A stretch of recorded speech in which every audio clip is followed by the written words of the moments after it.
Pertanyaan terakhir yang ketiga mengingat waktu sudah mendekati habis, silakan.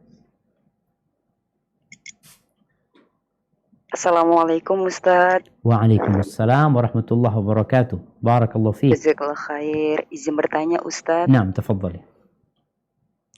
Bagaimana cara menghadapi saat merasakan kebingungan dalam menjalankan syariat yang kadang terasa berat atau kadang juga kecolongan?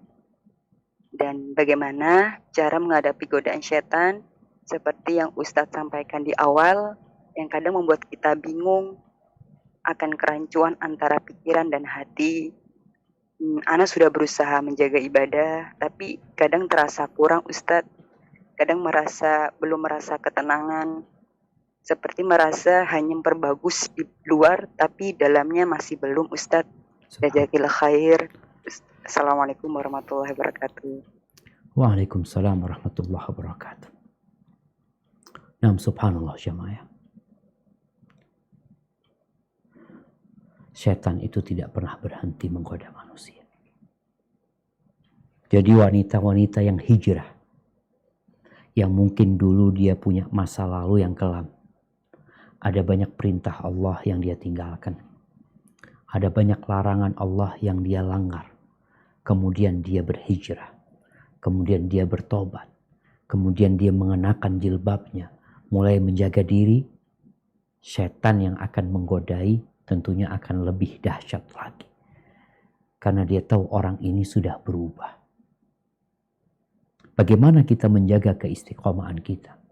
Bagaimana kita melaksanakan agama ini dengan nyaman bukan terpaksa? Karena kita tahu la ikraha fid din, tidak ada pemaksaan dalam beragama. Nggak enak, orang dipaksa itu nggak enak.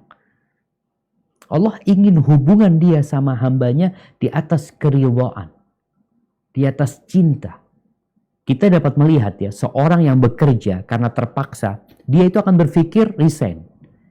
Dia akan berpikir menjadikan kerja dia itu batu loncatan aja. Dia akan pindah ke tempat lain. Dia terpaksa di situ. Kalau seorang muslim melaksanakan perintah Allah terpaksa, maka ada waktunya dia meninggalkan perintah itu. Karena dia merasa masih nggak enak. Masih disuruh sama orang tua, masih karena lingkungan ini dan itu. Bagaimana sekarang menjadikan kita mengamalkan agama dengan kesenangan hati. Tanpa merasa terpaksa. Dan sampai hari ini, tidak sedikit muslim yang belum merasakan nikmatnya beragama.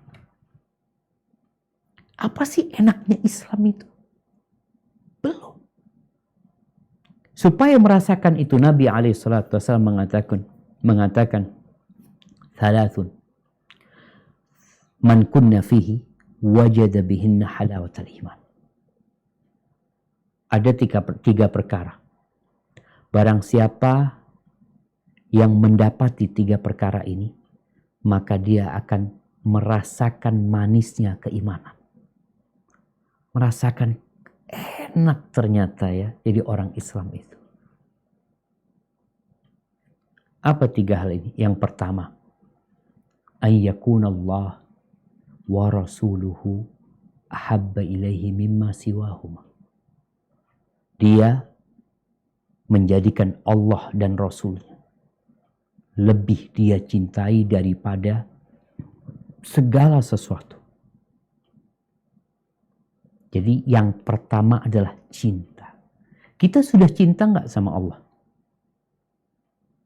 Apakah kita merasa aturan Allah ini memberatkan? Kalau kita cinta sama Allah, subhanallah, orang yang mencintai, apapun yang diminta oleh kekasihnya, dia akan turuti. Diperintahkan untuk mendaki gunung, dia akan mendaki gunung. Diperintahkan untuk menyeberangi lautan, dia akan seberangi demi yang dia cintai. Apakah kita sudah mencintai Allah dan Rasulnya? Karena kalau belum, maka tugas kita adalah mempelajari siapa sih Allah itu. Apa sih yang Allah berikan kepada kita sehingga Anda harus cinta sama Allah Azza wa Jalla? Kita tuh kalau cinta sama orang, ada orang yang berbuat baik sama kita. Dia kasih kerjaan buat kita. Dia kasih uang tiap bulan sama kita. Dia kasih rumah sama kita. Dia kasih mobil, kasih segala-galanya. Kalau orang itu minta sesuatu sama kita. Mungkinkah kita akan lamban merespon keinginannya? Nggak akan. Dan kalau kita ingat, semua yang ada di tubuh kita itu pemberian Allah Azza wa Jalla. Kedua mata yang bisa melihat, kedua telinga yang bisa mendengar, dua bibir, lisan yang dengannya kita bicara, itu Allah yang kasih. Bukan tempat kerja kita. Bukan bos dan atasan kita, bukan orang tua kita. Maka syarat pertama adalah menjadikan Allah dan Rasulnya lebih kita cintai dari segala-galanya. Pelajari tentang Allah dengan Asma'ullah al-Husna. Dengan membaca ayat-ayat Allah. Dengan merenungkan ciptaan-ciptaan Allah. Supaya engkau tambah cinta sama Allah. Yang kedua, wa an yuhibbal mar'a la yuhibbuhu illa lillah. Yang kedua, tidak mencintai seseorang kecuali karena Allah. Bicara cinta lagi. Kebanyakan hubungan kita ini kepentingan. Kenapa Anda berkawan sama fulan? Kenapa Anda bersahabat sama fulan? Kepentingan. Bukan karena cinta. Tapi kalau cinta karena Allah lagi, subhanallah. Kita tidak akan bersahabat kecuali dengan orang-orang yang mencintai Allah.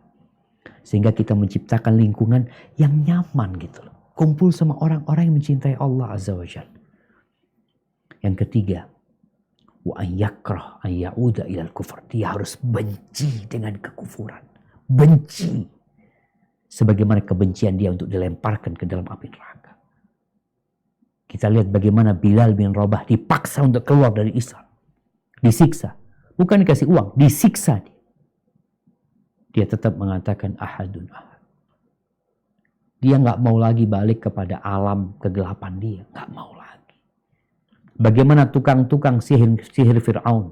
Ribuan jumlah mereka. Diancam sama Fir'aun. La uqatti'anna aydiyakum wa arjulakum min khilaf. Aku akan potong kaki dan tangan kalian secara silang. Wa la usallibannakum fi judhu'in nakhl. Aku akan salib kalian di pohon-pohon kurma. Apa kata tukang sihir Fir'aun? La dhair. Gak masalah kau melakukan itu. Kita ini punya salah sama Allah, kata dia. Dan kita berharap Allah mengampuni dosa-dosa kami. Dia benci untuk kembali kepada kekufuran. Sehingga disiksa pun, dipotong-potong tukang sihir itu sama Fir'aun.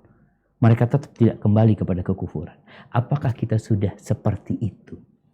Jadi kalau tadi dikatakan kadangkala kita ini hanya memperbaiki zahir kita. Sekarang bagaimana kita memperbaiki hati kita. Wadah cinta, wadah semua keindahan. Dengan cara ya terus mengenal Allah Azza wa Jal, berdoa meminta kepada Allah Jalla Jalaluh, tadi berkumpul dengan orang-orang yang soleh, merenungkan ciptaan Allah. Semoga dengan cara itu hadir tuh keimanan dan kita tidak lagi berbuat karena terpaksa, tapi kita melakukan semuanya karena cinta. Hadza wallahu a'lam bissawab.